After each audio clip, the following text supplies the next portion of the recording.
ঢাকা শহরের মানুষ হওয়াতে গ্রামের বিয়ের দাওয়াত তেমন একটা পাই না, তবে সেদিন হুট করে একটা দাওয়াত পেয়েছি। চোখের সামনে রান্না হচ্ছিল এবং গরম গরম সার্ভ করা হচ্ছিল। স্টেজের ডেকোরেশন দেখে বোঝার উপায় নেই যে এটা আসলেই গ্রামে কিনা। তো চলো দেরি না করে ভিডিওটা শুরু করা যাক। আসসালামু আলাইকুম আপুরা, অনেকদিন পর একটা ভিডিও দিচ্ছি। আর সবাই কেমন আছো? I hope your all doing very good. আমি আলহামদুলিল্লাহ অনেক ভালো আছি। সেদিন আমরা মুন্সিগঞ্জের একটা দাওয়াত পেয়েছিলাম, আর এভাবে নদী পার হয়ে তারপর অপর পাশে গিয়ে সিএনজি তে উঠতে হবে। 2 মিনিটের মধ্যে এক পাশ থেকে আরেক পাশে চলে গিয়ে পরে আমরা সিএনজি নিয়ে নিলাম। সিএনজিটা আগে আমাদের ভাড়া করা ছিল। তোমরা যারা আমাকে রেগুলার ফলো করো তারা খুব ভালোভাবেই জানো যে আমি গ্রামীণ পরিবেশ কতটা পছন্দ করি। সেদিন যদিও প্রচন্ড গরম ছিল, তবে এত সুন্দর দৃশ্য দেখতে দেখতে গিয়েছি যে মনই ভালো হয়ে গিয়েছে। তো ফাইনালি 1 থেকে 1.5 ঘন্টা জার্নি করার পর আমরা চলে এসেছি। তোমরা আমাকে 100-র উপর টেক্সট করেছো যখন আমি এই ড্রেসের রিল ছেড়েছিলাম যে এটা আমি কোথা থেকে নিয়েছি। এটা আসলে আমার বোনের গায়ে হলুদে আমার হাজবেন্ড আমাকে গিফট করেছে। ইভেন অনেকে বলেছে যদি এটা সেল করি তাহলে যেন জানাই। তো তোমরা যদি কেউ নিতে চাও এটা আমি সেল করে দিব, আমাকে ইনবক্স করতে পারো। আমাদের সবাইকে সকালবেলা গিয়ে নাস্তা করতে বলেছিল, তবে আমরা গিয়েছিলাম 12টা বাজে এবং আমরা 4-5টা ঘুরে ঘুরে দেখছিলাম। যেহেতু পথটা অনেক দূর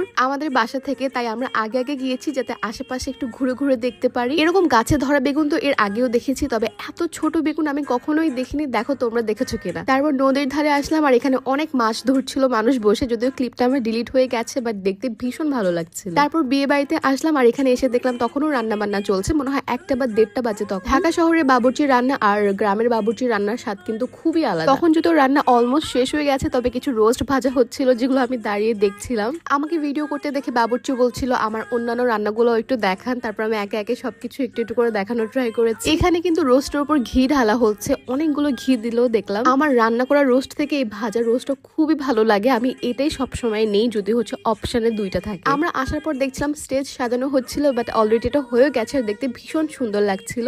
এরপর আমরা খেতে বসে গেলাম। যেহেতু প্রচন্ড গরম ছিল, কোনো কিছু খেয়ে শান্তি পাচ্ছিলাম না। তবে গ্রামের বাড়ির খাবার আমার বরাবরই খুবই পছন্দ, যদিও তেমন একটা যাওয়ার সুযোগ হয় না। তবে যতবারই আমি গিয়েছি আমার ওই সাইডের খাবার খুবই পছন্দ হয়েছে, খুবই ভালো লাগে। একদম মাটির চুলা রান্না করা তো খুবই মজার হয়। খাওয়া শেষে 1 বাটি দই, এটা খেয়ে যেন একদম শান্তি শান্তি লাগছিল। তারপর আমি কি যেন বলছিলাম, আমার লিপস্টিক উঠে গেছে বা এরকম কিছু। খাওয়া শেষে এরপর আমরা একটু ঘোরাঘুরি করতে বের হলাম, আর আমরা একটা সিএনজি ভাড়া করেছিলাম যিনি আমাদেরকে পদ্মার পাড়ে নিয়ে গেছে। আমি এখানে বলছিলাম বিক্রমপুর বা মুন্সিগঞ্জের বাড়িগুলো এত সুন্দর সুন্দর বানিয়েছে, অনেকগুলো দেখলাম। পদ্মার পাড়ে অনেকগুলো পাথর দিয়ে আমরা অপর পাশে যেতে পারিনি, সাইড থেকেই দেখছিলাম। যেহেতু অনেক গরম, এখানেও ভালো লাগছিল না। আমি পানিতে নামলে কিভাবে সাইডে বসে সাঁতার কাটি এটা আমি দেখাচ্ছিলাম। যাই হোক, তারপর আরেকটা পাশে গিয়ে এই কালুটাকে একটু খাবার দিলাম। তারপর আমরা সবাই মিলে আইসক্রিম খাচ্ছিলাম। এরপর রওনা দিতে দিতে সন্ধ্যা হয়ে গেছে আর বাসায় আসতে আসতে রাত হয়ে গেছে। তবে এই দিনটাতে আমরা এত ভয় পেয়েছিলাম। সেদিন ঝড় নেমেছিল, এত প্রচন্ড বাতাস আর বৃষ্টি। আমরা দোয়া পড়তে পড়তে বাসায় এসেছি। যাক, ফাইনালি আবহাওয়া ঠিক হয়েছে। পরে আমরা গাড়ি থেকে নেমে একটা জায়গায় ঝালমুড়ি খেতে বসে। এটা খুবই মজার একটা মুড়ি ছিল। সো